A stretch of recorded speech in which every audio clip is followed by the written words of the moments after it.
2 кривични пријави против 34 физички и 3 правни лица за тешки дела по општата сигурност и против едно лице за примање подкуп поднело МВР во врска со пожарот во дискотеката Пулс во кој животот го загубија 59 лица. За колкав подкуп станува збор, министерот Тошковски не сакаше да открие.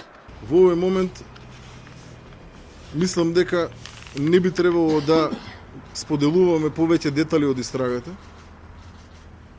Го гледав информирањето на јавноста кое што денеска беше одржано од страна на јавниот обвинител. Ценам дека во рамки на неговото соопштение беа дадени сите оние детали кои што беа потребни да се споделат со јавноста и јас повеќе нема да навлегувам во тој дел. Тошковски порача дека истрагата за случајот не запира тука, туку ќе се проширува и дека секој што имал директна или индиректна одговорност за да се дојде до пожарот ќе одговара. Намерата и на јавното обвинителство и на Министерството за внатрешни работи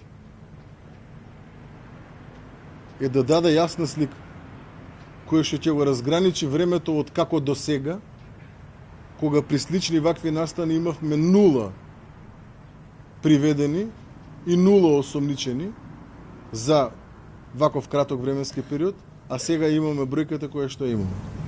Мисли дека доволно тоа мислите? Дали очекувате да се шири оваа бројка, да се зголеми? Апсолутно ќе се шири оваа бројка доколку се обезбедат докази за сите оние кои што имаат директна или индиректна инволвираност со предметниот кривично правен настан. Во однос на тоа дека актуелниот градоначалник на Кочани Љупчо Папазов, кој е во оставка, на почетокот и министерот и премиерот изјавиле дека нема одговорност, Тошковски рече дека со оглед на фактот дека е приведен и осомничен во случајот, никој нема да биде поштеден. Најголем дел од обраќањето на Тошковски беше посветено на тоа како се чувствува по пожарот, во каква состојба е државата и што треба да се презема во иднина. Според министерот во овие моменти најважно од се е да се покаже одговорност преку дејствување. Јас ја чувствувам мојата морална одговорност, длабоко и искрено, но верувам дека токму сега, во најтешките моменти, најважно е да се покаже одговорност преку дејствување.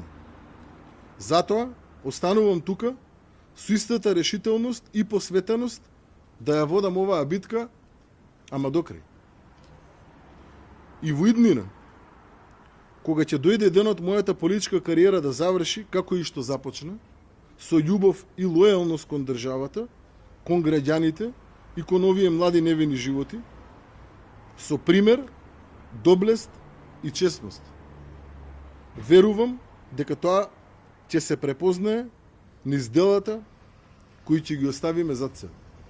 На прашање колку акции и контроли МВР имала во дискотеката во изминатите години, Тошковски изјави дека се уште се истражува. Инаку МВР транспортирала над 250 лица до болниците, а над 100 надвор од државата, а били изработени итни патни документи за повредените и за нивните најблиски.